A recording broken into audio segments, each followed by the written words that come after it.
So how does genetic manipulation work? And why is the technology unstable and unpredictable?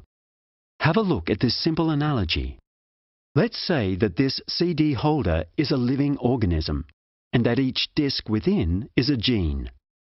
There are many different genes that perform different functions. In genetic manipulation, you need to move a gene from one organism to another. First, you isolate the gene that you want to move. It's at this point that the complications begin. A gene cannot move by itself, so scientists piggyback it onto something, usually a virus or bacteria, represented here by this CD case. You then need to insert the gene and the virus into the new organism, without knowing what reactions and mutations they will produce. The downside to this analogy is that it's far too neat. It's messy. You can certainly pull genes out cleanly. You can take a gene out and clean it up and know what you've actually got.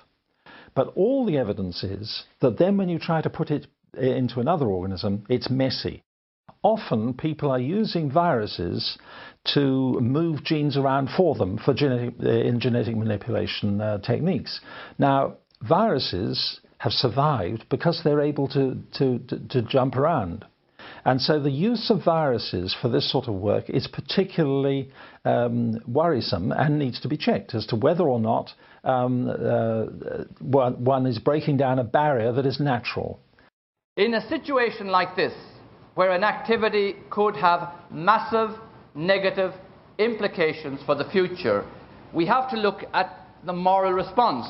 And the moral response is very simple, that the precautionary principle should actually come into play. The corporations are always saying, prove to us that it is deleterious, that it is negative. But it's they're the ones who should prove that it is not. This process of applying the precautionary principle, it must be open, informed, democratic, and must include potentially affected parties.